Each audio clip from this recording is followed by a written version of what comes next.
Michelangelo was a visionary artist who thought of himself first and foremost as a sculptor. He dealt as much with spirit as matter in his art and retold stories everyone knew, in ways that forced us to see them with fresh eyes. He took the tradition of the Pieta and turned it into something eloquent, poetic. Still in his early 20s, the young Michelangelo worked with his mind as much as he did with his hands to reach for his philosophy of perfection. With Michelangelo, one is dealing with a stone carver.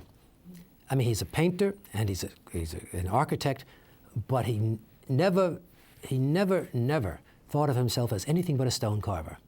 And when he was the great project of the tomb of Julius II, I mean, was a project that he devoted most of his life to, and it never got completed in the way that he wanted. Why? Because Julius took him off it early on and sent him up to the Sistine ceiling. And Michelangelo went up there kicking and screaming, insisting that painting was not his art.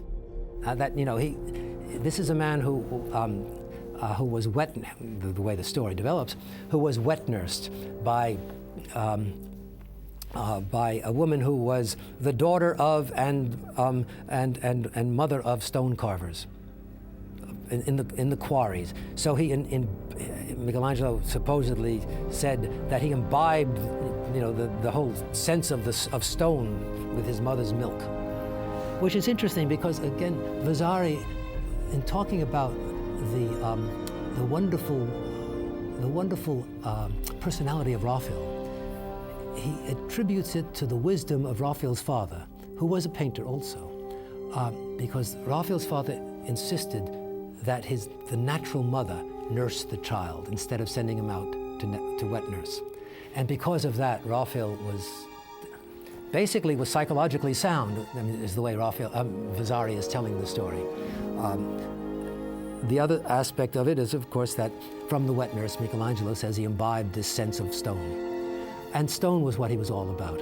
When, for example, he was asked to do bronze sculpture, it's not that he rejected it, but he said it wasn't the highest form of sculpture. What he talked about was, and he talks about this in most eloquently in his poetry, he talks about the necessity of, he differentiates between stone carving and bronze casting. Bronze casting requires building up a model out of clay or wax or whatever. And that means starting from nothing. And you start and you build up, and it's an additive process. Stone carving, on the other hand, in stone carving, you start with a block itself. And he talks about this, again, in most eloquently, beautifully in the poetry. What the sculptor sees, he sees the figure in the block. And so it's not merely that stone carving becomes an art of subtraction, doing away with material, but it is also an art of liberation. You're liberating a figure. You're liberating a figure that is an idea. You're liberating something, and Michelangelo will get into this around the Julius tomb. What you're liberating is something spiritual from something purely material. So once again, it's spirit and matter. Only the profound paradox of it is that the spiritual that Michelangelo is constantly talking about is essentially the human figure. And this is the master of the human body. I mean, Leonardo, of course, was the great scientific anatomist, and Raphael, knew his anatomy well. But it's Michelangelo who really made, as it were, the body his own. And we'll see this in the sculpture. So that one of his very earliest pieces, the Pieta that he did in Rome as a very young man. What is so extraordinary about it is that, among other things, is that it is so different from other standard images in that Christ is so, as you yourself saw, is so calm. He's so quiet. He's so perfect also in his proportions, in the sense that this is an ideal youthful, ideally young man, an ideally proportioned young man. And then there's the Virgin herself, who is not an old woman, but a young woman. And this was criticized, we are told, The Virgin, after all, I mean, she gave birth at a certain age, and Christ died at the age of 33. She should have put on some years. Michelangelo, who was famous not only for two things, well, for many things, but he was famous as a wit, and he was also famous for his theological knowledge, his knowledge of Dante and of the Bible. And as he lectured somebody who objected to the age of the Virgin, he said, "Don't you know that virgins never age?" True or not? The other thing that is interesting, I mean, another aspect of it in terms of Michelangelo anecdotes is the prominent signature. He signs himself right on the garment of the Virgin.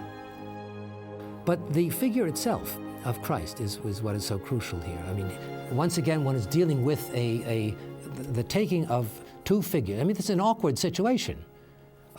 A fully grown man in the lap of a woman. And as you can see, he uses the extended draperies to fill out the entire form, so that what we have is this broad pyramidal shape that gives an overall unity to what is then differentiated not only by the figures, but by the folds in the garment itself, as she presents the body of the dead son. This will be a motif that will occupy Michelangelo at various stages of his life. That is the Pieta. Now, the Pieta is, it's a kind of epitome of the narrative of the Passion of Christ. That is, when the body is taken from the cross, it is put for a final moment in the lap of the Virgin, who laments the loss of her son, then is taken and buried. But the image itself that brings together the dead Christ and his mother is in many ways the equivalent, one might say, of the Madonna and Child. It's the same thing. It's the mother and child, only now the child is full grown. And if the mother and child motif is filled with anticipation, that is, and very often one will find the child asleep on the bosom of the mother. This anticipates exactly this, his death. But now we have the actual death, and so the way in which she responds becomes important. But it's Michelangelo who is committed to the human body. The situation is that you have a culture that is increasingly interested in the human body, in the perfection of the human body. And to find that perfection, that perfection, let us say, is discovered in the sculpture of antiquity, the Greek and Roman sculpture, especially Roman, since the relatively little Greek was available at that point. So that the whole notion of the Renaissance, that is, of the rebirth of antiquity, allowed artists to reclaim the anatomical perfection, let's say, of the figure of Apollo, which is what, I'm not saying that this is Apollo, but the perfection of the human body that the Greeks sought, that was then reflected in Roman art, is now taken up by Christian art. And if one thinks that the body of Christ is the body that God assumed for himself, how could that be anything less than perfect? And therefore, to go back to the perfection, the human proportional anatomical perfection of the Greeks, was absolutely the highest tribute that an artist could pay to the theology. This is a gesture. I mean, in the early Pietà, this is the Virgin offering the body. I mean, she's holding it, but basically she's offering it. This is, I mean, after all, that death was necessary for our salvation. I mean, that is for Christians. And that is an eloquent gesture. It is, and as I say, it's an offering. This is a sculpture that presumably should have been placed fairly low, because looking down at it, you look down into the body of Christ. When it's up too high, I mean, you lose any sense of contact with that body. But it's the contact with the body of Christ that is so crucial in all of these cases, and it is the intimacy. They are so close, and what unites them is the stone.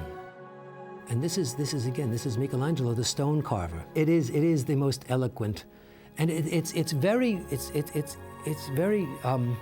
muted, in the sense that, for example, the wounds in the body.